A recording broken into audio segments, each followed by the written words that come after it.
कि जो लोग कहते हैं कि मुसलमान 4-4 बीवियां और 40-40 बच्चे क्यों रखते हैं, मैं उनको बताना चाहता हूं कि राम जी का नाम तो सुना ही होगा।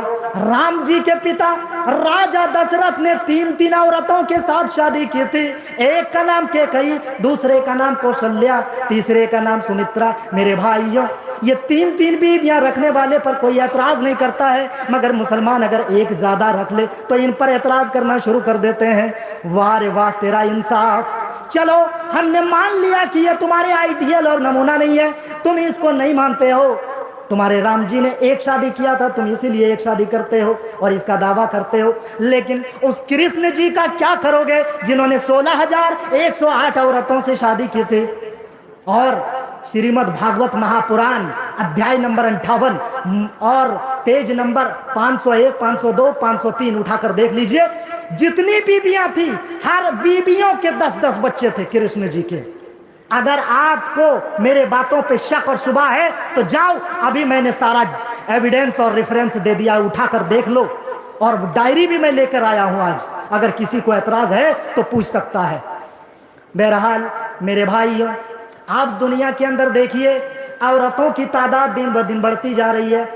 इस्लाम का कितना प्यारा कानून है कि एक मर्द 4-4 औरतों से अगर शादी करे तो कोई भी औरत किसी गलत रास्ते में नहीं जाएगी, किसी गलत रास्ते में नहीं जाएगी, क्योंकि हर आदमी के 4-4 औरत होंगे।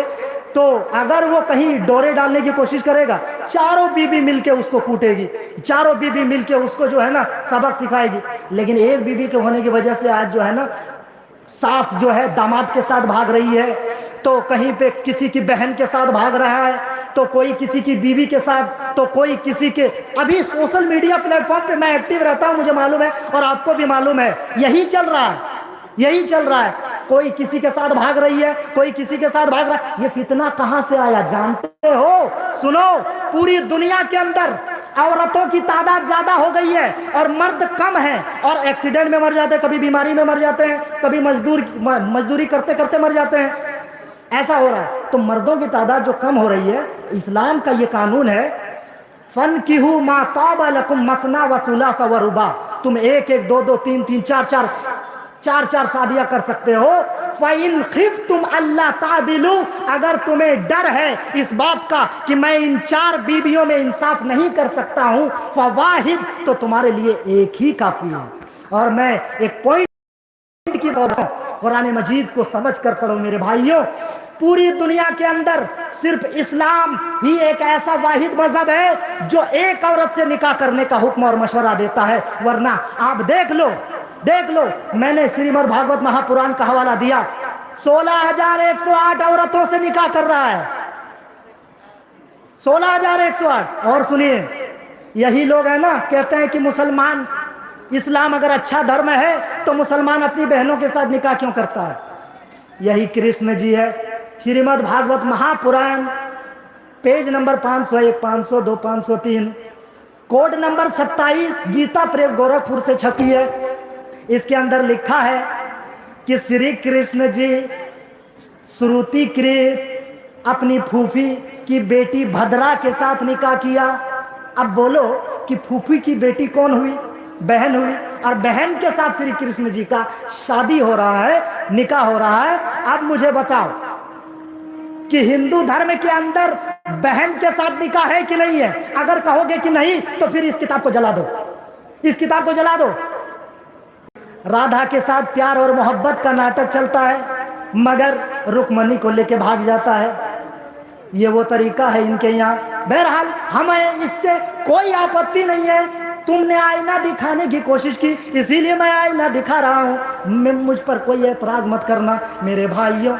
आप अगर केरला के अंदर जाएंगे, आप अगर साउथ इंडिया में जाएंगे, वहाँ के हिंदू अपनी भांजी के साथ निकाह करते हैं। केरला, साउथ इंडिया के अंदर, आप हैदराबाद आंध्र प्रदेश के अंदर जाइए, आपको मालूम होगा। और मैं तमिलनाडु के अंदर पढ़ा हूँ, वहां के हिंदू भाई अपनी भांजी के साथ निकाह करते हैं और इसको पवित्र बंधन में बंधना कहते हैं। भांजी के साथ निकाह कर रहा है, मगर कोई ऑब्जेक्शन नहीं। लेकिन मुसलमान अपनी चचेरी फुफेरी और ममेरी बहन से शादी कर ले, इसको बड़ी आपत्ति है। हाँ बताओ, ये कैसा धर्म है, ये कैसा इस्लाम है, अपनी बहन के साथ निकाह कर रहा है। बहरहाल मेरे भाइयों, और एक एतराज़ ले लेते हैं गैर मुस्लिमों के। मुसलमान मांस क्यों खाता है, गाय का मांस क्यों खाता है? अरे अल्लाह के बंदे, मुसलमान खाता इसीलिए है क्योंकि अल्लाह ने उसको हुक्म दिया है। अल्लाह ने उसको हुक्म दिया। अब चाइना वालों को किसने हुक्म दिया ये कुत्ता बिल्ली खाने के लिए? मुझे बताओ मेरे भाइयों। आओ मैं तुम्हें एक लॉजिक के जरिए से समझाता हूं कि मुसलमान जो गोश्त खाते हैं, मांस खाते हैं, ये किस हद तक जायज़ है और ये हलाल भी है।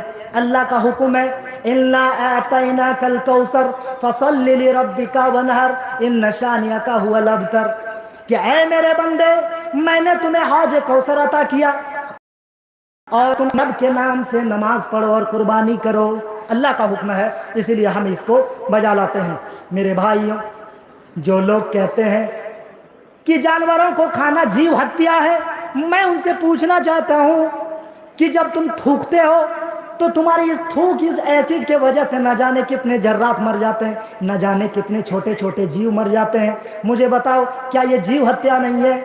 ये भी एक जीव हत्या है। जब हम चलते हैं तो हमारे चलने के बाद हमारे पैरों तले न जाने कितने चींटियों को हम मसल देते हैं, कुचल देते हैं, मसल देते हैं, कुचल देते हैं। क्या ये जीव हत्या नहीं है?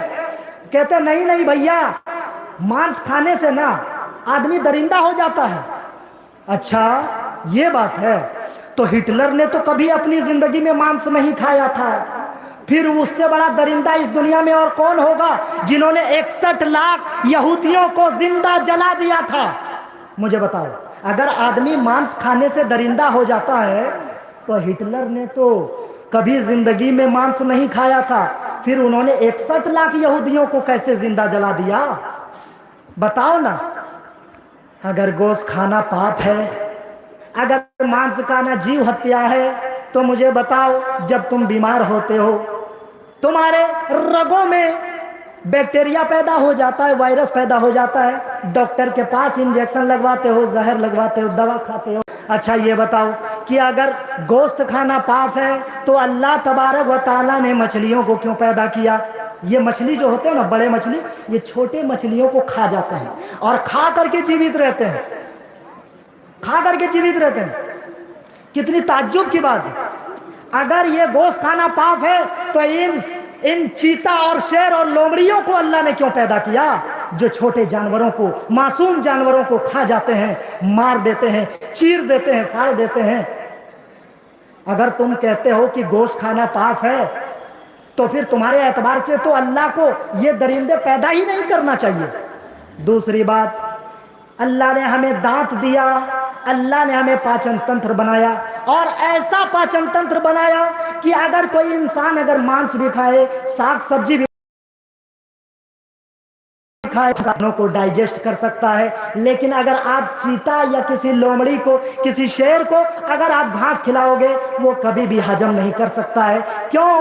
क्योंकि अल्लाह ने उसके पाचन तंत्र को ऐसे ही बनाया है, क्योंकि अल्लाह ने उनके दांतों को ऐसे ही बनाया है। अब आप हिरन को ले लो, अब आप किसी बकरी को ले लो, अगर आप उन्हें गोश्त खिलाओगे तो वो कभी खा नहीं सकता है। अगर आप ठूस दोगे उनके मुंह में, वो हजम नहीं कर सकता है, क्योंकि अल्लाह ने उनके पाचन तंत्र को ऐसा नहीं बनाया है।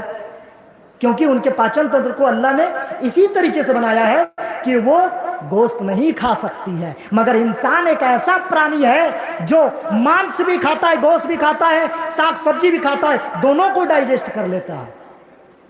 तो इससे ये पता चलता है कि अल्लाह ने हमें इस दुनिया के अंदर गोश्त खाने के लिए बनाया।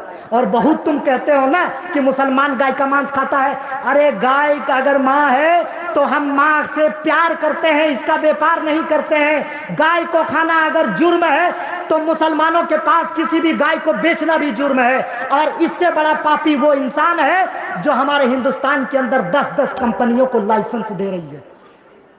10-10 बूचड़ खाने ऐसे हैं जिनको हमारे हिंदुस्तान के गवर्नमेंट इनको लाइसेंस बना के देती है, और ये गाय का मांस विदेशों में व्यापार होता है। किसी के माई के लाल में इतनी हिम्मत है कि प्राइम मिनिस्टर के ऊपर सवाल खड़ा कर दे, नहीं करोगे। क्यों? क्योंकि तुम्हें उनसे बात करने की ताकत नहीं है, औकात नहीं है। बहरहाल मेरे भाइयों, जरा गौर कीजिए कि अल्लाह तबारक व तआला ने हमें गोश्त खाने का हुक्म दिया और कहा कि उन जानवरों का गोश्त खाना जो जंगली नहीं है, जो चीरने फाड़ने वाले नहीं है, यानी सीधे सीधे जानवर। इसीलिए मुसलमान सीधे होते हैं, इसीलिए मुसलमान सीधे होते हैं।